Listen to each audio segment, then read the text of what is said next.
Year 1 in this world. I put just 1 point into strength, and already a single punch can shatter stone. Year 2. I add more strength. My body can now ignore blades entirely. I can crush a kitchen knife into a ball of scrap metal with my bare hands. With a talent like that, I land a job as a constable in town. Government salary, stable life. Year 3. The Qin Empire goes to war with the northern tribes. Lucky for me, I have no family ties. The authorities see someone like me, a man with nothing to lose, as a liability. They fear I might run, or worse, turn against them, so they leave me out of the draft. But the bad news hits anyway. My chief is taken for the war. Before he leaves, eyes red, he entrusts his 10-year-old daughter Shira to my care. He never comes back. Year 4. With 4 points in strength, I am nearly unmatched among ordinary people. A gang of raiders attacks the town. With one blade and a casual stroll, I cut down over 20 of them. The old mayor starts grooming me as his successor. The people call me their guardian god. There is one small problem, though. Among the raiders I killed was a man named Ray, and his older brother Reich got insanely lucky 2 years ago and was accepted into an immortal sect. They say cultivators never let revenge wait. Good thing he just started. Without 10 or 20 years of training, he simply cannot leave the mountain. I do the math.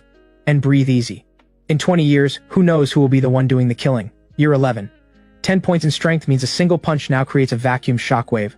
Something about raw power starts to feel off, so I try putting a point into luck instead. That year I find money on the ground just walking around, and catch fish with a bare hook. It feels like I become the chosen one. Year 13. 2 pieces of news arrive at the same time. The bad news, word comes from the front lines. Shira's father has died in battle, along with thousands of others. The girl cries until her voice breaks. The good news, a master from the Xuanshao sect descends the mountain to take disciples, claiming there is someone in this area with exceptional luck. I assume that person is me, but the test reveals it is Shira. Shira refuses to go. She had already discovered my secret, that I never age. Hoping that one day she can stand by my side forever, she finally agrees to become a sect disciple. Her only condition, take me along. Reality, however, is brutal. The master examines my spiritual root and gives me 4 words, no root, no gift. Bringing me back to the sect would only be a burden. I am turned away at the door. As compensation, the master lets me choose 1 item. I wave off the divine weapons. Instead I ask, is there a cultivation art that trades lifespan for power? He stares at me like I am the biggest fool he has ever seen. But he tosses me a worn manual, the Breath of Eternity art, along with 2 foundation pills. The manual reads, 300 years to reach the core stage, 3,000 years for the nascent soul stage, 30,000 years to become a saint, 300,000 years to stand undefeated against the world. Even better, it can burn 3 times the lifespan to gain 3 times the cultivation speed. This art was practically made for me. What takes others 300 years takes me only 100. Time flies. Another 10 years pass. The old mayor retires. I naturally step into the role of mayor. By now my status panel looks impressive, strength at 20, luck at 6. I flick a falling leaf, and it pierces solid rock 50 meters away. Boosted by my high luck stat, the Breath of Eternity art evolves into the Grand Tortoise Breath art. My reputation begins to spread. Countless wanderers flock to town seeking me out. Orphans whose clans were wiped out, geniuses who were jilted, losers with broken cultivation veins. Every single one of them has main character energy written all over their face. They kneel at my door begging to become my disciples. I turn them all down. Are you kidding me? Taking in someone who comes preloaded with enemies and bad karma means a lifetime of headaches for me. They refuse to leave, so they just settle in town. My peaceful Gantang town gets turned into what everyone starts calling the little martial world. One day, someone wants to test my limits. They deliberately send a gang to brawl in my territory. I sit in the tea house, not even bothering to stand up. I dip 1 finger into a drop of tea, and flick. The droplet fires out like a cannonball. It blasts the ringleader off his feet, sending him flying dozens of meters. Half the street collapses on impact. The crowd goes pale. The crisis fades. Then the one pulling the string steps forward to apologize. It turns out to be an officer from the Qin Empire's Imperial Guard Bureau. He wants me to come out of retirement and save the Empire. I ask just one question. Does the Qin Empire have no other immortals left? Because I still remember, back when I first arrived in this world, I witnessed an immortal descend from the sky with my own eyes and flatten an entire city with 1 palm strike. That is exactly why I chose to lay low and quietly build my strength. So how is it that now, there is no one else to turn to?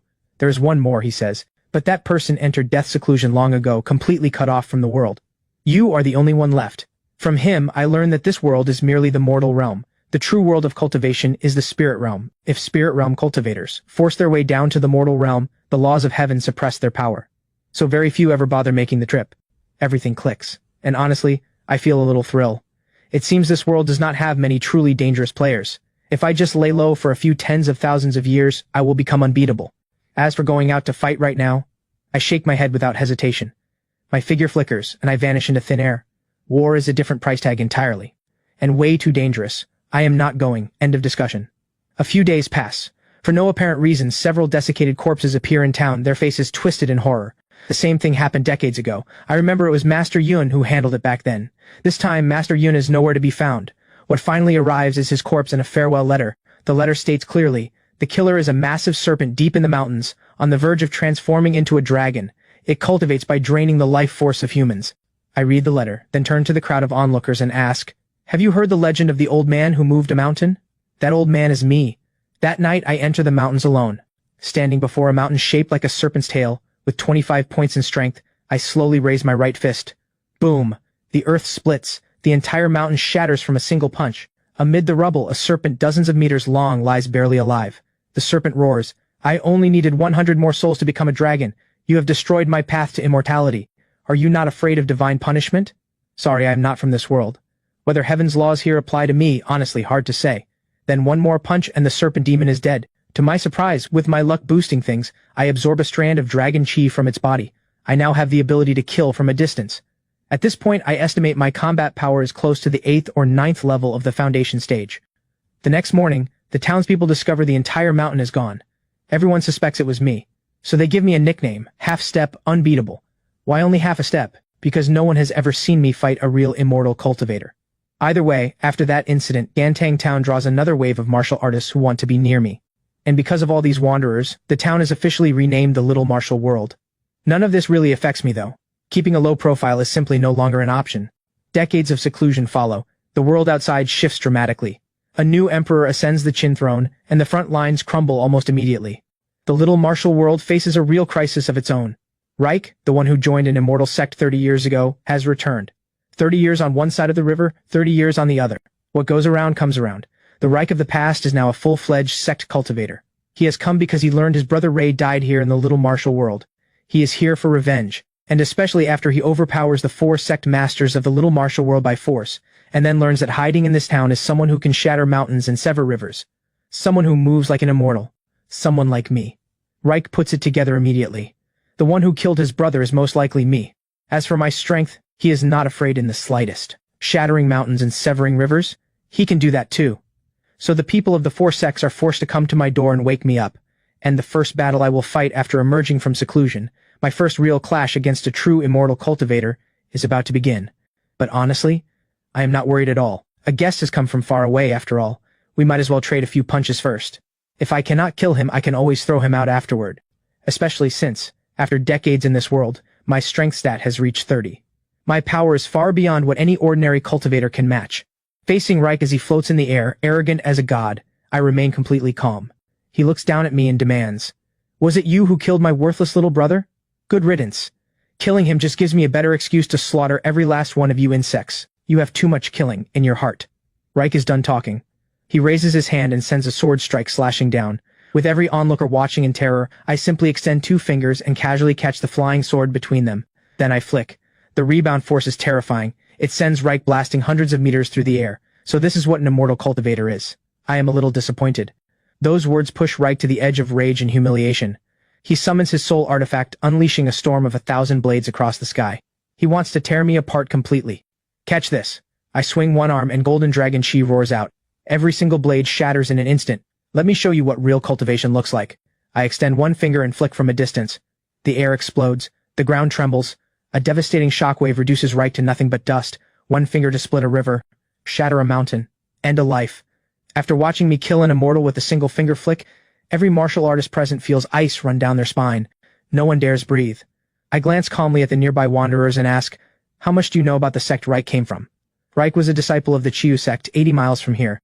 Even before he began cultivating, he had already done countless terrible things, and yet the sect still took him in. Their patriarch is the only cultivator from the Qin Empire permanently stationed in the mortal realm. But rumor has it he entered death seclusion 100 years ago. Let us hope the old monster actually ascended. Anyone who could produce a disciple like Reich is not a good person. After that, life returns to its quiet rhythm. The 4 sect masters offer to renovate my rundown little house. I say no. 80 years pass. Old friends are all gone. Only this old house still holds the marks of earlier days. Some things are worth keeping around. Before long, that familiar face from the Imperial Guard Bureau shows up again. He used to carry himself with pride and energy. Now he is frail and bent, his hair completely white. I sigh and say, "You have been fighting all this time and it is still not over? The previous emperor has died. A child now sits on the throne. The court is in chaos. The first line of defense has fallen. Only thanks to Princess Lyra's mastery of military strategy and her presence on the front lines has the second defense line barely been held. Sir, the Qin Empire has no generals left. The immortal sects are useless to us. You are the only one who can save the empire now. A princess leading the army. Has the Qin Empire truly run out of men? How does it come to a woman carrying this?" My hand, already raised to wave him off, freezes in midair. The old man sees my blank expression and assumes I still refuse. He grits his teeth and says, "The princess may be a woman, but she carries the spirit of the empire's founder. She said that if the Qin Empire falls, the people of this land will become livestock for the northern tribes. I never said I would not go. Sir, you too came from ordinary beginnings. Can you really bear to watch? It is just that every Qin general has died, and now a woman has to carry it all. That really is not right. If you are willing to act, the war will surely be resolved." Enough flattery. Where is it? I pull on my bamboo hat. The old man hurries to answer, "Duanxia Pass, 3,000 miles from here." 3,000 miles? Take a horse, you ride back. Before his words even land, the old man feels a gust of wind slam into his face, so powerful he cannot open his eyes. When he finally can, there is no trace of me left in the room. Only the stone floor shows any sign. 2 footprints pressed half a foot deep into the rock. 3,000 miles away, at the battlefield, the sky above Duanxia Pass bleeds red with the dying sun. The Empire's last barrier is on the verge of collapse.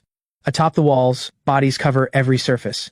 Beneath a tattered dragon banner, Princess Lyra stands in silver armor stained dark red, leaning on a broken sword, gasping for breath. She is the last dignity of the Qin royal family. Beyond the gate, dark clouds press down over the city. Tens of thousands of northern tribe soldiers are in no hurry to attack, because hovering in the air above is an elder dressed in blood-red robes. He stands atop a massive bone artifact and holds in his hand the 10,000 soul banner. Countless tormented souls wail from within it. He smiles, cold and oily. "Little beauty, I am an elder of the Chiyu sect. You have a decent spiritual root. If you agree to become my disciple, I may let a trace of the Qin royal bloodline survive. Otherwise, today the city burns." "Demon! The Qin Empire only has princesses who die in battle, no royals who surrender to live. You refuse the easy way, then you take the hard way." The Crimson Elder lets out a cold snort. He swings the 10,000 soul banner, and in an instant, a howling dark wind erupts. Countless black souls condense into one massive ghostly claw and slams down toward the top of the wall. This strike is called the Underworld Ghost Claw. It is the full-force attack of a late Foundation stage cultivator. Against this palm, any mortal army would be dissolved into nothing in an instant. Lyra closes her eyes in despair. She never imagined that when she was just one step from holding the border, a cultivator would personally intervene in a mortal war. At that razor's edge of a moment, a sharp crack tears through the sky above. Every head snaps upward. A streak of cyan light drops like a meteor, arriving before anything else can land, and crashes directly into the massive ghostly claw mid-air. No flashy spells, just pure savage kinetic force. The underworld ghost claw, capable of destroying a city the moment it makes contact with that cyan streak, crumbles like tofu hitting a hammer, and explodes into a sky full of black mist. The streak does not slow down. It plunges straight down into the open ground before the city wall. The earth heaves violently. The shockwave hits like a magnitude 10 earthquake, launching tens of thousands of northern tribe cavalry, horses and all, into the sky. For one long moment, everything goes silent. Whether the northern tribe forces sprawled on the ground or the defenders on the wall, everyone stares at the smoke and dust with their mouths open. The smoke at the center slowly clears. At the heart of a massive crater, I slowly straighten up and brush the dust off my robe. I adjust my bamboo hat. I mutter to myself, that was a bit far. Did not quite manage the landing. "Are you the one in charge here?"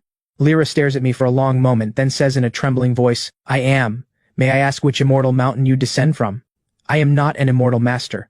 I turn around, my back to the wall, and look up at the figure floating in the air, the Crimson Elder, who is also pretty frightening. "I am just a mayor. Heard there was some trouble here, came to sort it out." The Crimson Elder sweeps his divine sense over me, not a single trace of spiritual energy. A mortal? Just some brute who trained a little in physical combat? He cannot figure out how the Ghost Claw was destroyed, but contempt for mortals is carved into every cultivator's bones. The Elder flares up with fury and wounded pride. He fires off a hand seal, summoning a blazing red sword that becomes a streak of blood-red light aimed straight at my forehead. Lyra cries out in alarm, "Watch out!" I do not move a single inch. The instant before the sword reaches me, I raise my right hand and flick.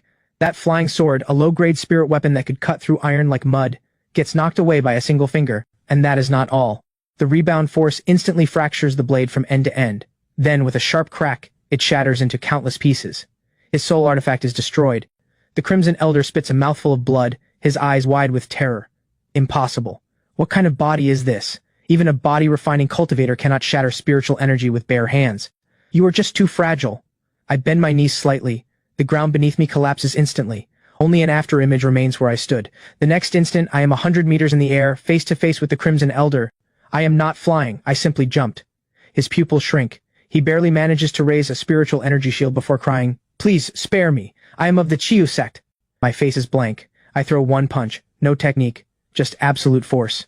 The fist wind compresses the air, forming a pressure cannon and slams into the spiritual energy shield. The shield crumbles like paper. The force blows clean through the Elder's chest without slowing down, and behind him, it carves a vacuum trail stretching a full kilometer through the clouds. He stares at the hole in his chest, eyes wide, all the way until death takes him. He never figures out what kind of power just killed him. I let gravity bring me back down and land clean on top of the wall, right in front of Lyra. The Northern Tribe army watches a figure that looked like an immortal get killed by a single punch. The entire army breaks apart in an instant. Generals and soldiers alike throw down their armor and weapons and flee in a complete rout. The Qin wall falls completely silent. Every soldier stares at me in stunned fear. I ignore all of them. I just look at the princess standing before me, face covered in blood but still carrying herself with undeniable grace. Lyra draws a slow breath and bows deeply, her voice still trembling. "Thank you for saving my life and saving our nation. May I know your name?" Lyra would give everything the Empire has to repay you. I wave it off. No need for that. I came to ask one thing. Please ask. Whatever Lyra knows, she will tell you without holding back. I point to the body of the Crimson Elder on the ground. This one said he was from the Chiyu sect. Will the Chiyu sect send someone to avenge him? The Chiyu sect is based in the Yinzhang Mountains of the Spirit Realm's northern border. There are rules that limit travel between the Spirit Realm and the Mortal Realm. Spirit Realm cultivators who force their way down here do have some ways around it, but their power takes a severe hit. Are you worried about the Chiyu sect retaliating? I nod, then immediately relax. That is pretty far away. I took out the underling and I was worried the boss would come looking for trouble. I hate trouble more than anything. Alright, if there is nothing else, let us hope our paths never cross again. Since I have no spiritual root, ordinary cultivators cannot sense my power even when standing right next to me. I am just about to leave when Lyra calls out quickly, "Sir, the Qin throne sits empty. If you are interested," I wave her off and pull my bamboo hat low. "I am just a mayor. Do not tell anyone I was here." With that, I take one step forward and vanish into the vast dark of the night. Back in Gantang Town, I carry on as if nothing happened, just living my quiet little life. Year 85. I bring my strength to 40 points, but I notice that pushing strength alone is hitting a wall. My body is starting to struggle under the sheer scale of this power. So I decide to start investing in Constitution next year. Year 90. Empress Lyra rules the Qin Empire with discipline and vision. She brings peace to all corners of the realm. Deep within the Imperial Palace, she erects a blank stone monument and visits it to pay her respects on the 1st and 15th of every month. Very few people know she is waiting for someone. And I am at the pond by the edge of town, fishing. Over these 10 years I put 5 points into Constitution and 5 into luck. My body is now as hard as a top-grade spirit weapon. A core stage cultivator could hit me all day while I just stand there and barely scratch my skin. Then, in year 95, I get my hands on a tattered map from a wandering martial artist. On it is the location of a teleportation array leading to the spirit realm. I glance at it, tuck it into a book, and use the book to prop up a wobbly table leg. Go to the spirit realm? You have got to be kidding. Word is that core stage cultivators are as common as stray dogs there. Nascent soul cultivators everywhere you look. Here in the mortal realm, I am an unrivaled ancient. In the spirit realm, I would be an insect someone crushes without a second thought. Not going. Absolutely not going. What I do not know is that at this point, my body alone could already push a nascent soul cultivator to the brink of death. Year 100. The elders of Gantang Town have been passing away, one generation after another. I have become the oldest person in town. But my face has not changed from 20 years old. To avoid drawing too much attention, I use the disguise art to paint on a mustache and pass myself off as a middle-aged man. One day, a beautifully dressed woman arrives in town. I recognize her immediately. It is the former Empress Lyra. 20 years have passed. Her face carries more marks of time now. She knows I hate trouble, so for a full 20 years, she never came looking for me. But now she has stepped down from the throne. After giving up the crown, she came here alone. "Sir, it is Lyra. May I have a cup of tea? Come in. Just made a fresh pot." She does not bring up the time I saved the Empire. I do not bring up the time I cratered the earth with one punch. We talk like old friends who have known each other for years. We talk about the harvest, about the neighbor's cat, and in this moment she is no longer the fearsome empress who shook the world. And I am no longer pretending to be some great figure. Right now we are just two stars briefly crossing paths in the ordinary world. Lyra settles in town. She buys a small courtyard house right next door to mine. Every day she tends her flowers and plants. Sometimes she comes over to eat at my place. She never asks about my cultivation. I never bring up the court or the past. The townspeople say that even a stone finally blooms. The old mayor has found someone to spend his remaining years with. I just smile when I hear it. No explanation, no denial. Because I know Immortal's remaining years are far too short. Year 115. Over these 15 years I bring strength to 50 and constitution to 20. My body density is terrifying now. I have to consciously hold back just walking around. Also this year, on a winter day thick with falling snow, the courtyard next door is unusually quiet. I push open the gate and step inside. Lyra is lying in a rocking chair, her hair completely silver. A thick fur blanket is draped over her, the same one she was wearing the first time we met. It is worn now. She looks at me. In her clouded eyes there flickers a spark, mischievous, satisfied, like a girl who got exactly what she wanted. Sir, I have been drinking your tea for 15 years. Lyra is content. With trembling hands she draws a smooth jade pendant from inside her robe. This is the highest level seal of the Qin royal family. That year, I was not only fighting for the border, I also knew you hated trouble. As long as the Qin Empire stands, those blind little troublemakers will not dare disturb Gantang Town. Now I am leaving. In this life, to have spent these years by your side, Lyra is content. In the falling snow, this legendary empress passes away with a smile. I stand in the snow for a long time, not moving. Finally, I pour a cup of hot tea at her grave. In your next life, do not be born into a royal family, and do not cross paths with someone who cannot die. Find someone you love, spend your life with them. Year 120. I feel it again, a strange unease, deep in my chest. Not from fear, but because this world seems to be rejecting me. My power has grown too great, so great that every breath I take disrupts the spiritual energy of everything around me. I have to be more and more careful just to suppress my own presence. I sit all day at that old table, the one propped up by the map, staring at nothing, until this day. The sky cracks open, literally. The sky above Gantang Town looks like a shattered mirror, with a massive black vortex at its center. Worse still, I can feel the will of this world pushing me out.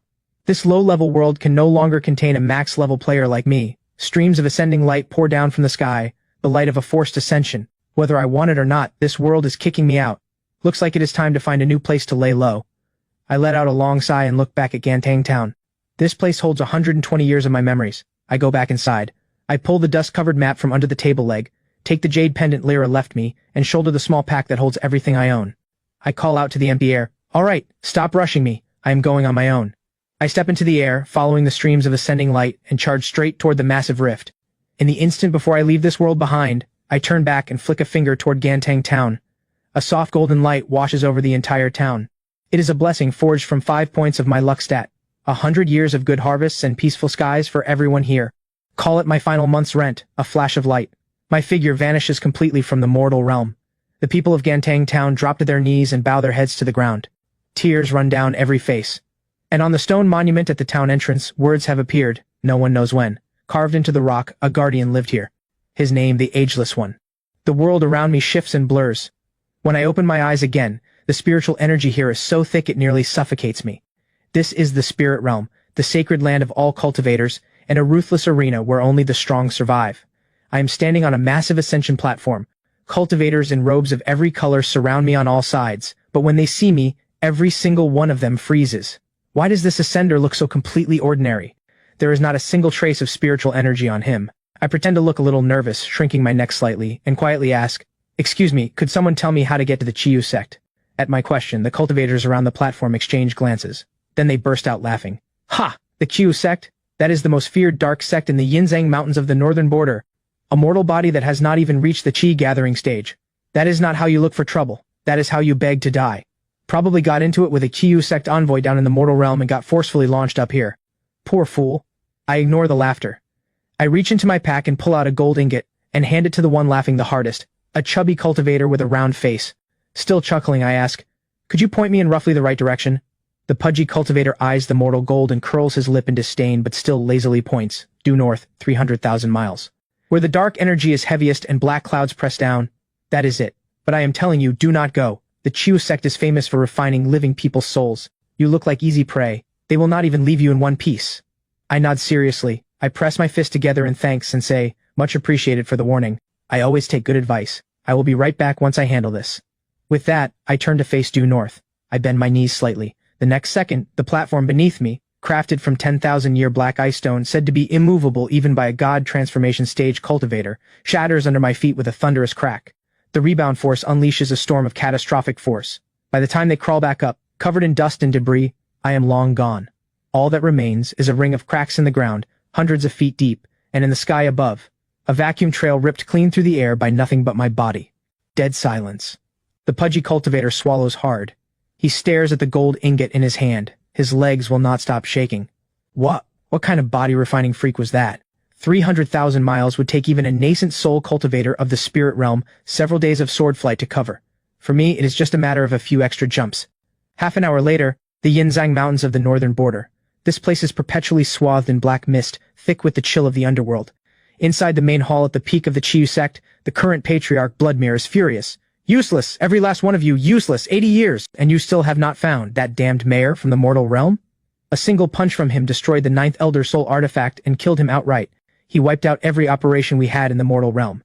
If we do not avenge this, what is left of the Qiyu sect's honor? The elders kneeling below dare not make a sound. The Grand Elder forces himself to speak. Patriarch, please calm down. The heavenly suppression is just too severe.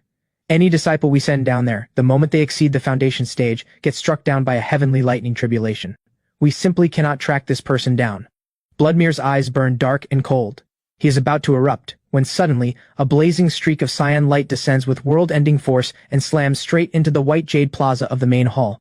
The entire Yinzhang mountain range shakes violently. Countless halls and towers crumble in the shockwave. Screams ring out one after another. Bloodmere's face drains of color. He charges out of the hall with the elders right behind him. In the center of the plaza, a massive crater has appeared out of nowhere. Through the swirling dust and smoke, a young man in a faded bamboo hat and a well-worn long robe is calmly patting the dust off himself, in no particular hurry. Bloodmere's divine sense sweeps over him instantly. His heart goes cold. Not a trace of spiritual energy. How can this be immortal? Who are you? And why have you destroyed the gate of our Qiyu sect? I straighten my bamboo hat, lift my head, and sweep a calm gaze across the crowd. I am the mayor of Gantang Town. Those words land. Dead silence. Bloodmere's eyes go wide. It is you, that filthy body-refining brute. I nod. Heard you've been looking for me for 80 years. I hate trouble more than anything, and I hate being on someone's mind even more. So on my very first day after Ascension, I figured I would swing by on the way and take care of this problem while I am at it. Bloodmere's rage flips into a cold, furious laugh. Killing intent blazes in his eyes. You had the path to heaven and you walked away from it. Hell has no gate, yet here you are walking in. In the mortal realm, I could not touch you. But here in the spirit realm, I am a god transformation stage cultivator. All elders, hear my command. Form the 10,000 ghost soul devouring formation. Form the 10,000 ghost soul devouring formation. Strip this man of flesh and bone. Refine his soul into a lantern. Before the words have even faded, dozens of nascent soul stage elders flood the sky with torrents of dark energy, conjuring hundreds of millions of vengeful spirits that blot out the sky as they surge toward me. Facing the full might of a god transformation stage cultivator and an entire sect, I do not even think about dodging. I just take a slow, deep breath. Then I raise my right hand and close it into a fist. Strength, 50. Luck, 11. Grand tortoise breath, void burst. I throw the punch. No blinding light, no fluctuation of laws, just pure physical destruction taken to its absolute limit. The air is compressed by unimaginable force to the breaking point in an instant. Then it explodes. A visible white shockwave fans outward and sweeps everything in front of it.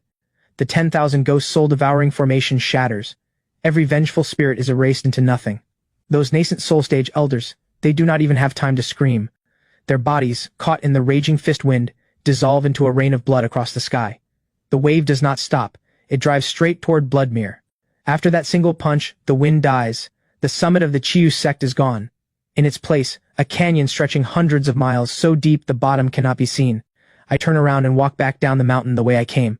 From ascension to wiping out an entire sect, it took me 1 hour. The karmic ties to the mortal realm have been completely severed. No one will be coming for me anymore. I rub my chin and start thinking about what comes next. The spiritual energy in the spirit realm is incredibly dense. The grand tortoise breath art should work at double efficiency here. First, I should find a quiet little mortal town nestled in the mountains, and lay low for another 10,000 years or so. Once I get every stat to 10,000 points, I smile to myself, pull my bamboo hat low. By then, I should finally be truly unbeatable. The chaos at the Ascension platform spreads to all 17 nearby cities within half a day. The news of the Qiyu sect's annihilation, 3 days later, sweeps through the entire northern spirit realm like a plague. But no one connects the two events, because no one believes that a mortal who just ascended from the mortal realm could, in the span of a single hour, wipe out a dark sect with 3,000 years of history. I am perfectly satisfied with this. Nobody watching me is exactly the best possible outcome. After leaving the Yinzhang Mountains, I deliberately slow down. This is the spirit realm after all, not the mortal realm. In the mortal realm I could walk sideways if I wanted. Here, I decide to keep my head down and stay humble. I head south, deliberately passing through wherever ordinary mortals live. 7 days later, I arrive at a small place called Fengxiao Town and stop. It sits between a mountain and a river. Spiritual energy is thin. Far from any major sect, the town is full of hunters, herb farmers, and traveling merchants. Most importantly, the town is small enough that trouble is rare. I spend 2 taels of silver and buy a rundown house with a small courtyard. I hang Lyra's jade pendant above the bed and use the tattered map to prop up the wobbly table leg again. I realize that no matter where I go, this map is always best used as a table prop. First year after ascension, I do not add to strength. I put 1 point into spiritual power instead. In an instant, the grand tortoise breath art, which has always turned slowly inside me, ignites like a flame just touched to dry wood. The spiritual energy of the spirit realm is far richer than anything in the mortal realm. For the first time, I clearly feel it. A thin thread forming inside me, spiritual essence that is truly my own. It is weak. So weak that even a chi gathering stage cultivator might look down on it. But to me, it means everything. Because this means I am no longer just a mayor who punches things. I am now a mayor who punches things and cultivates both body and spirit. Second year. I add another point into spiritual power. Nourished by the dense spiritual energy of the spirit realm, the grand tortoise breath art begins to transform. It is no longer just the breath of eternity art in another form. It has become something entirely new, a new cultivation method. I name it the Black Tortoise Longevity Sutra. The name is powerful. The effects are even more so. It not only converts lifespan into cultivation with great efficiency, it also compresses and refines my vitality, spiritual power, and divine sense together. Simply put, it is perfectly built for laying low. Third year. I try spreading out my divine sense. The moment it extends, the entire Fengxiao town lays out in my mind like an open map, every detail crystal clear. I see the widow who sells tofu on the east end of town secretly delivering pickled vegetables to the blacksmith next door. I see the compulsive gambler on the west street digging up the hidden savings his wife thinks he does not know about. I see the old mayor in the back courtyard of the town office, hunched over his ledger groaning at the numbers. I quietly pull my divine sense back. Knowing too much is its own kind of trouble. Unfortunately, trouble does not disappear just because you find it annoying. Half a month later, a third-rank wolf demon appears outside Fengxiao town. The old mayor and a dozen constables stand at the gate, legs trembling. I stand at the back of the crowd. I was not planning to get involved, but the wolf demon picks the worst possible target. It bites through half my courtyard wall. I am silent for 2 breaths. Then I walk forward. 1 punch. Its head explodes. Everyone in town freezes. The old mayor drops to his knees on the spot. I help him up and sincerely explain that I am just a passing stranger. But the very next morning, the townspeople show up at my door carrying a wooden plaque. 5 gold embossed characters on it, "Please be our mayor." I stand in the doorway staring at that plaque, a sight I know all too well, and say nothing. I came to the spirit realm to find a new place to lay low. And somehow, after all that, I end up as a mayor again. I decline 3 times. The townspeople kneel for 3 days. Finally, I let out a long sigh and accept the job. Managing a town, after all, is something I have plenty of experience with. And so my first official role in the spirit realm becomes mayor of Fengxiao town. Once word spreads, the nearby towns are stunned. Because no one has ever seen a mortal mayor who kills a third-rank demon with 1 punch, Fengxiao town quickly becomes famous. And fame, just as quickly, brings new trouble. Strange people begin showing up one after another. A teenager with a giant sword on his back and despair written all over his face. A young woman fleeing enemies carrying a blood debt that stretches back generations. And a young man in black, his spiritual core shattered, who keeps muttering that what goes around comes around. I look at their faces, every single one radiating main character energy, and my eye starts twitching. I immediately put up a new sign at the town entrance. It says one thing: this town does not take disciples, does not meddle in feuds, does not handle broken engagements, and does not deal out face-slapping justice. Everyone stares at it, completely baffled. Only I know how important that rule truly is. But rules, unfortunately, have almost no effect on people with main character energy. 5th year in the spirit realm. A woman in white arrives at Fengxiao town. As she enters, fine snow begins to fall from the sky. Every person on the street turns to look, because she is breathtaking and utterly cold. Behind her follow 8 escorts whose presence alone is enough to make the air feel heavy. The wanderers in town recognize her identity instantly. From the Xuanshao sect, the holy maiden, Shira. I'm in the courtyard, splitting wood. When I hear that name, the axe in my hand stops for the first time. Then, quietly, someone knocks at the courtyard gate. A voice comes from outside. Familiar, yet somehow distant, "Sir, may Shira have a cup of tea?" Stand still for a long time. Then, finally, I walk over and open the gate. Shira stands there, her face unchanged by time. But her eyes carry so much more than they used to. She looks at me. Her eyes begin to redden. I have been looking for you for over 100 years. I glance at her, then at the 8 guardian escorts standing behind her. You didn't have to bring so many people. Shira says softly, it wasn't my choice. They insisted on following me. I frown. That one sentence tells me trouble is coming. I waver inside. The 8 guardian escorts move to follow. I give them one look. The gate slams shut on its own. All 8 freeze. They can't even summon the will to push it open. Inside the courtyard, Shira sits at the stone table, watching quietly as I brew tea. She doesn't ask how I've been. I don't ask how she made it all the way from the mortal realm to here. We both know the last 100 years couldn't have been easy. When the tea is ready, Shira wraps both hands around her cup and murmurs, "You haven't changed, sir." I have. Back then I only had to worry about trouble from the mortal realm. Now the spirit realm is starting too. Shira can't help but laugh, and for a moment she looks exactly like that 10-year-old girl who once grabbed my sleeve in tears. But the smile only lasts a moment before exhaustion takes its place. "Sir, I came here to ask for your help. Something has gone wrong at the Xuanshao sect. The disciple who took me in, 30 years ago, he filed a petition and the new patriarch colluded with the Tianming Hall in the central realm. They want to use my luck to open the ancient emperor's tomb. I refused, and now the entire Xuanshao sect will be killed." I'm quiet for a moment, then sigh. I knew it. Once you pick up main character energy, nothing good follows. "Sir, do you regret opening the door for me?" Shira lowers her head, but the corners of her mouth curl up slightly. She knows what my question really means. It means no. Just then a sharp voice cuts through the courtyard wall. "By order of the patriarch, you are to return to the sect immediately. If you continue to associate with this nobody of unknown origin, do not blame us for being ungentle. We haven't even finished our tea and they're already pushing. They've been there the whole time." I nod and set down my cup. He showed up, so trouble usually isn't far behind. Sure enough, on the 3rd day at noon, people from the Tianming Hall arrive. A middle-aged man in black robes. He doesn't make a move right away. He's more cautious than the elders from the Xuanshao sect. He stands outside my formation 3 miles away and cups his hands in greeting. "I am Zhou Fei, executor of the Tianming Hall, acting on the orders of the Hallmaster. I come to invite fellow cultivator Kai for a conversation." I don't like that title. "Are you aware that Shira carries a fate contract tied to the opening of the ancient emperor's tomb? That's her contract, not yours. Are you declaring yourself an enemy of the Tianming Hall? Didn't want to, but you came anyway." Silence falls outside the town. Zhou Fei clearly didn't expect me to be this blunt. After a long pause, he laughs. "Arrogant. The Tianming Hall has stood in the central realm for 10,000 years. We have more cultivators at the peak of God transformation stage than I can count on both hands. No matter how capable you are, do you really think you can defy fate itself?" I look up at the sky. Back when I was still in the mortal realm, people said the same kind of thing to me. They're all dead now. The smile fades from Zhou Fei's face. The next moment, 3 ancient bronze fate coins fly out from his sleeve, expanding in the wind, forming a formation array that blankets the entire town. Above the array, celestial patterns churn. Fate threads weave together. This is the Tianming Hall's signature technique, stealing luck, rewriting destiny.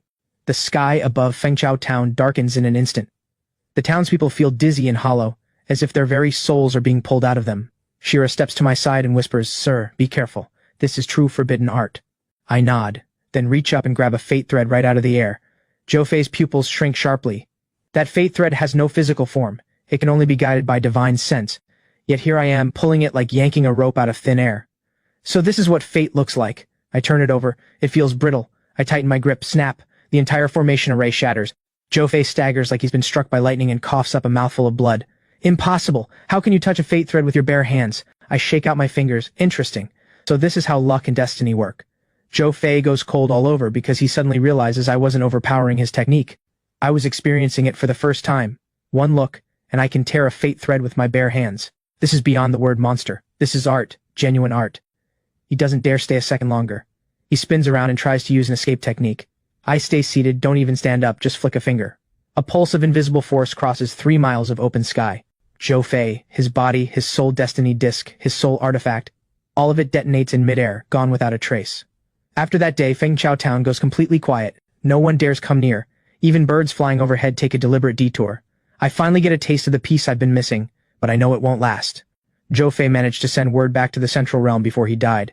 Sure enough, half a month later, 3 grand divination masters from the Tianming Hall open their divination altars at the same time. They want to read my origins, read my destiny, read the threads of fate between me and Shira. The first grand divination master sees nothing but a blank void, and collapses bleeding from every orifice. The second doesn't even finish saying beyond the boundary before his body explodes into fragments. The third has it worst.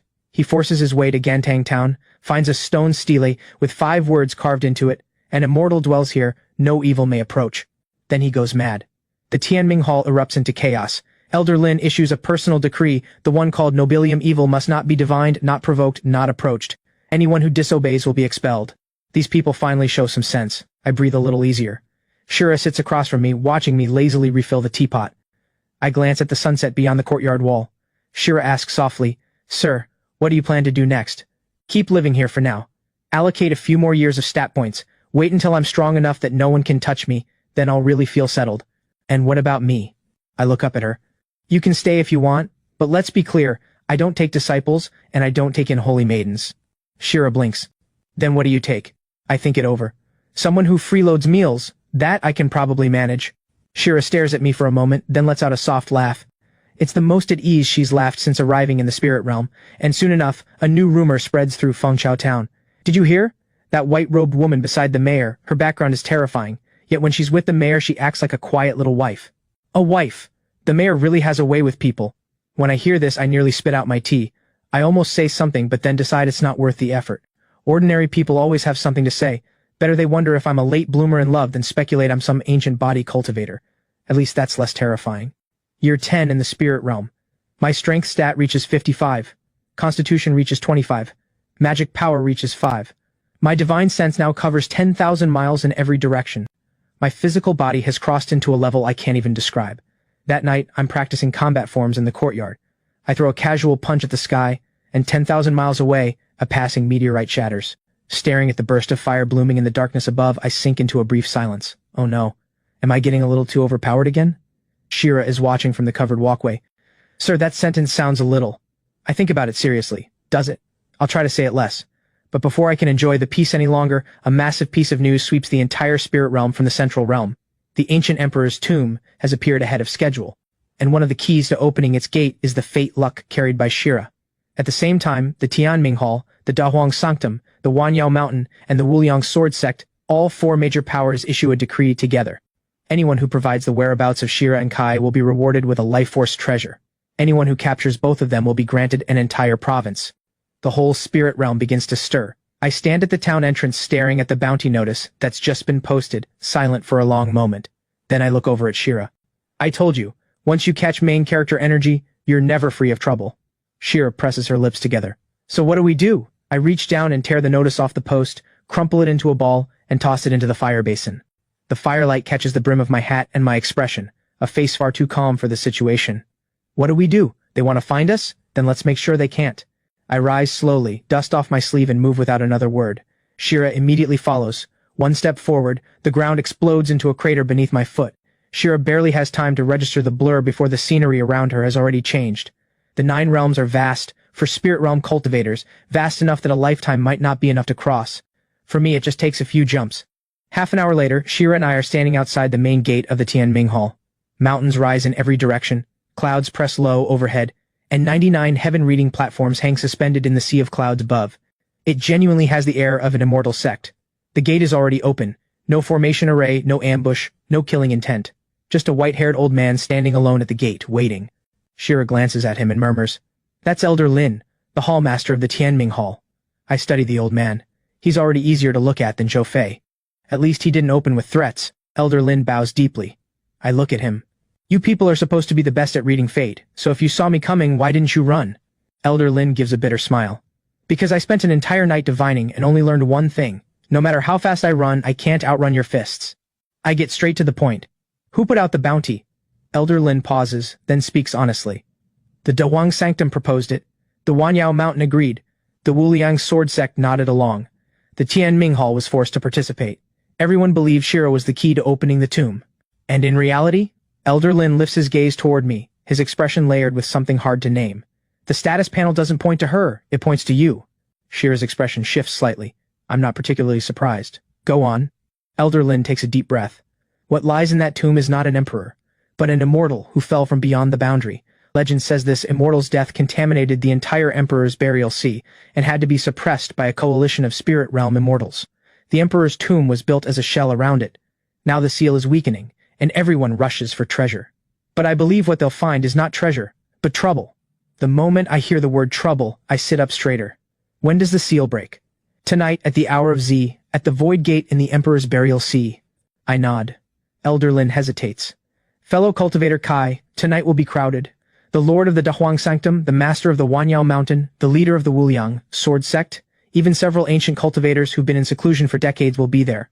They may not be your match, but what lies beyond the Void Gate, even they don't know what it is. That's fine. People don't scare me. Things do.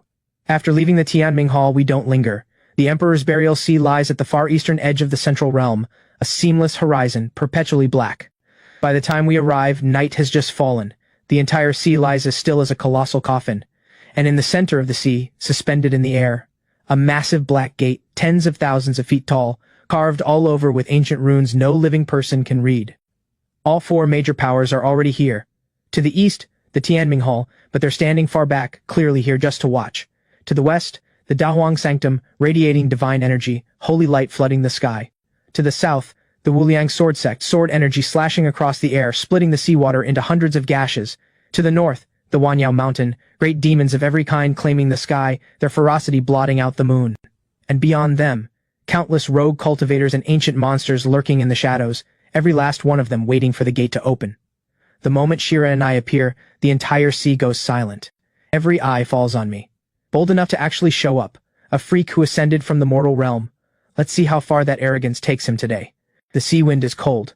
I just look down at the churning black water beneath my feet. Bad energy in this place. Shira murmurs, "Are you talking about them?" I shake my head. I'm talking about what's behind the gate.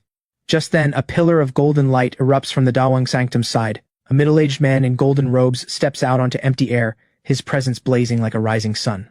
"Lord Jibo of the Dahuang Sanctum, hand over Shira, and this lord will act as if none of this ever happened." I look up at him. The entire sea falls silent. "And who exactly are you?" Lord Jibo's face goes red with fury. Veins pulse at his temple. "Kai, do you truly want to make enemies of the entire world?" I think about it sincerely. "I only came to have a conversation, but the way you're all talking makes me not want to anymore." Lord Jibo laughs in fury. "Fine. Then let this lord see today just how bold an ascendant from the mortal realm can be."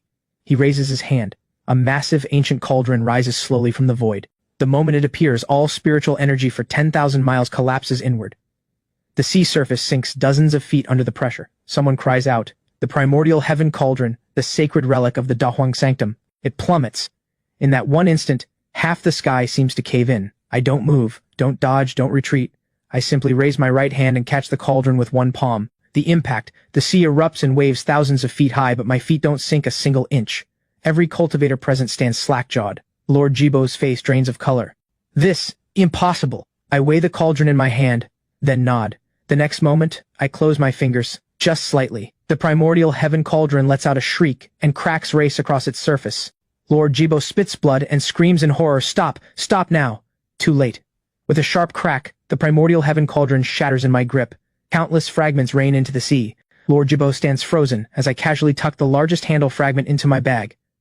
I'll hold on to this, useful for boiling water later. Before the crowd can recover from their shock, a roar comes from the Wuliang Sword Sect side.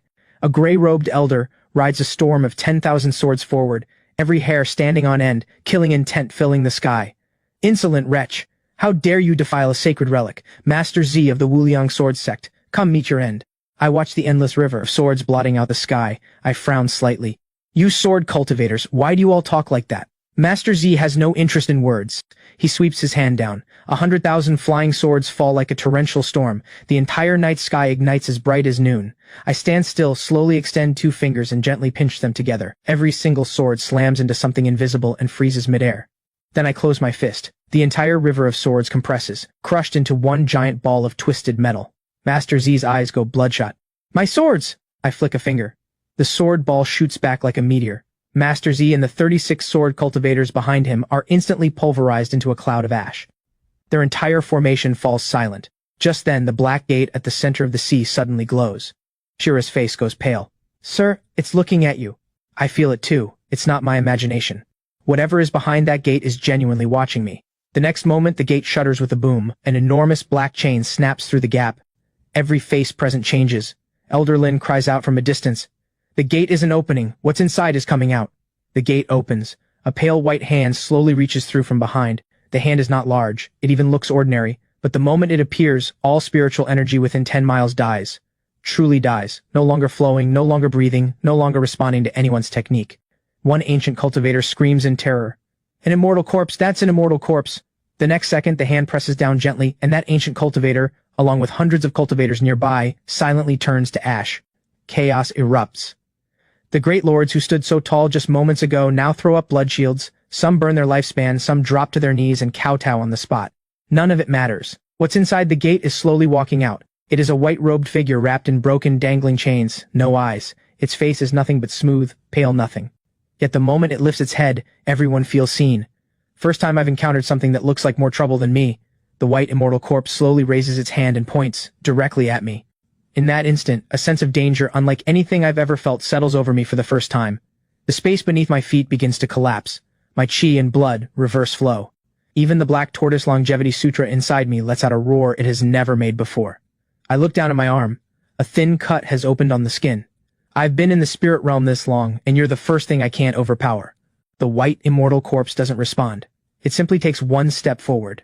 When that step lands, the Emperor's burial sea evaporates instantly. Layers of mist rise from where the water once was. Countless cultivators don't even have time to scream. They dissolve into white light and vanish.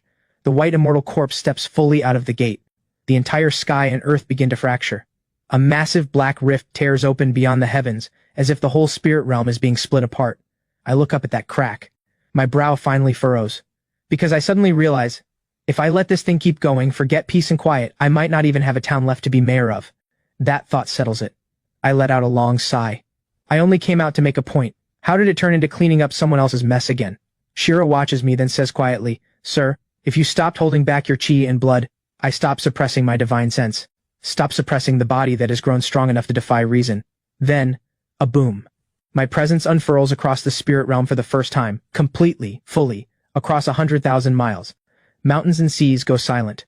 The countless cultivators still fleeing are crushed to their knees by this tide of pure, overwhelming life force, too raw and vast to resist.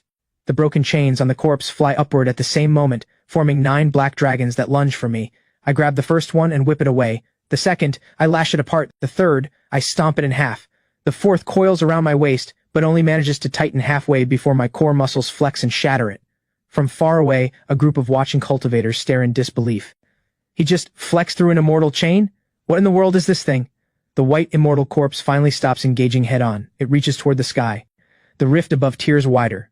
Countless dark shapes pour out from the depths of the crack, as if seizing this moment to descend into the spirit realm. Elder Lin watches, terror draining the color from his face. It's opening a boundary gate. It's pulling the corruption from beyond the boundary inside.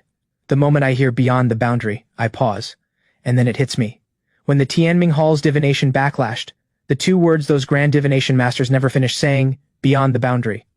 So that's what they meant. The white immortal corpse senses my hesitation. It vanishes and reappears before Shira in an instant, reaching for her forehead. The luck around Shira erupts automatically, forming countless white gold chains to block it, but far too weak against an immortal corpse. My gaze goes cold. "You're asking to die." The next moment, I'm gone. No, not gone, just too fast for any eye to follow. When I reappear, I am standing behind the immortal corpse. My right hand is buried in its chest. The whole world goes quiet again. The white immortal corpse looks slowly down at the hand protruding from its chest. In my hand, a sphere as black as the darkest night. Not a heart of flesh and blood, but a death core, still pulsing. For the first time, my hand burns. The heat of a power far beyond anything I've faced scorches my palm. But I don't hesitate. My fingers slam shut. Crack! The black sphere detonates. The white immortal corpse shudders. Everything holding it together begins to collapse, the immortal light draining fast. But it doesn't die immediately. That smooth, featureless face slowly splits open, like a mouth forming. Then, in the most broken, ragged voice, a sound speaks directly inside my mind. "So it's you!" My pupils contract. "You know me. Not you, someone like you." Then what? Its voice breaks apart, its body beginning to fully dissolve. I press harder. Then what? The white immortal corpse goes silent for one breath, then leaves behind 4 words. "Do not ascend." The voice fades. It dissolves into a vast scatter of pale gray light. The rift it tore open seals slowly at the same moment. Color returns to the sky and sea. Everyone who survives stares at me. No cheers, no applause, only a bone-deep awe edged with fear. Because they watched a man who calls himself a mayor reach into an immortal corpse and tear out its core. I stand there without speaking. Shira steps to my side. She glances at me carefully. Sir, are you all right? I look down at the pale gray marks still etched into my palm. Not really. Her eyes tighten. Badly hurt? I shake my head. No, the trouble just got bigger. Shira blinks. Of everything going through your head right now, that's what you're thinking about? Just then, a faint light stirs deep within the now open gate. I scan it with my divine sense. My expression shifts slightly. There's something else inside. Shira follows my gaze. Do we go in? I'm quiet for 2 breaths. I didn't want to, but what the immortal corpse said before it died is too hard to ignore. Especially those words. Someone like you. Someone like you. So I nod. We go in, take a look, and leave. I step through the gate. Shira follows close behind. What lies beyond is not a tomb, but a ruined gray-white wasteland that collapsed long ago. No spiritual energy here, no trace of time passing at all. Only a crumbling stone hall standing alone at the center of the ruins. Before its entrance, a broken stele. No spirit script, no ancient runes, just handwriting I know. Handwriting I would recognize anywhere. I stop in front of the stele, and for the first time, I'm truly stunned. Shira can't read a single word. She asks softly, Sir, what does it say? I stare at the stele, and read it aloud, word by word. To whoever comes after, if you can read this, then I have already failed. I was like you, from somewhere else. Like you, I grew stronger through time. The upper realm is not a paradise, it is a hunting ground. Ascension is nothing more than lifting a grown fish into a larger net. If you are reading this, it means I failed to tear through that net. Do not rush to ascend. At least not until you believe you can shatter the heavens with one fist. Inside the hall, I have left a soul-bound seal. It can share longevity with one person. A small gift of continuity for whoever finds this. I'm silent for a long time. Shira stands beside me without a word. She can't read what's carved there, but she can read what's in my eyes. Not fear, something quieter, the stillness of finally finding a signpost. Deep inside the stone hall, just as the stele promised, a small bronze seal hangs suspended. No spiritual energy within it, only an aura of the same origin as mine. I reach out and close my hand around it. Instantly, I understand what it does. It cannot grant someone the same limitless growth as me, but it can let one person share in a long, long life alongside me. I glance over at Shira without thinking. Her ears go pink under my gaze. Still, she asks softly, Sir, what did it say? I think about how to answer. It says, don't try to go higher, not yet. Shira nods. Then we don't. She answers too quickly, as if this were never a question that needed thinking about. I smile. I left home to deal with trouble, and at the end of all that trouble, someone just like me left a lantern in the dark. Before we leave, I turn back and look at the gray ruins one last time. Then I throw a single punch. The entire sealed space, gate and all, shatters and sinks into oblivion. I don't want it left standing. If that immortal corpse got out once, it might get out again. Anything that threatens my peaceful life is better off buried forever. Back at the Emperor's burial sea, the great powers are still on their knees, not a single one daring to lift their head. I don't bother with speeches, just one sentence. From this day forward, anyone who makes a move against Shira or Fengchao Town, I will come sit at their front gate. No one speaks. But everyone knows that one sentence carries more weight than any oath ever could. That same day, the Tianming Hall withdraws the bounty. The Dahuang Sanctum seals its gates for 100 years. The Wuliang sword sect declares the name Kai forbidden, not to be spoken. The Wanyao Mountain relocates its entire peak 100,000 miles away overnight. And I say nothing more. I simply take Shira and walk home to Fengchao Town. The courtyard is still there, the teapot is still there, the old mat tucked under the table leg is still there too. I crouch down and pull it out, take a look, and push it back. Still does the job. Shira laughs beside me. That night, I sit in the courtyard and brew tea.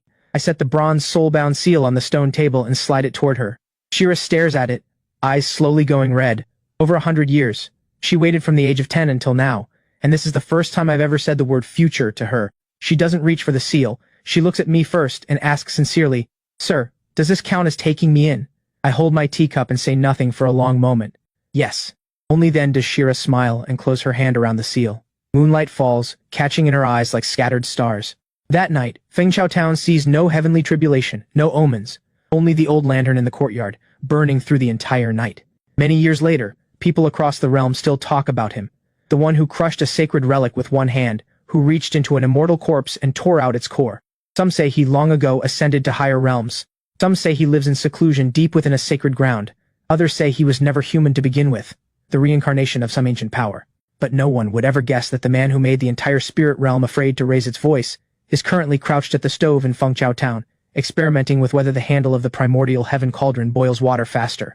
In the courtyard, Shira is drying herbs in the sun. Children chase each other at the street corner. The words on the town stele have faded with the years. I stand at the doorway, watching the warmth of ordinary life and think, this is enough.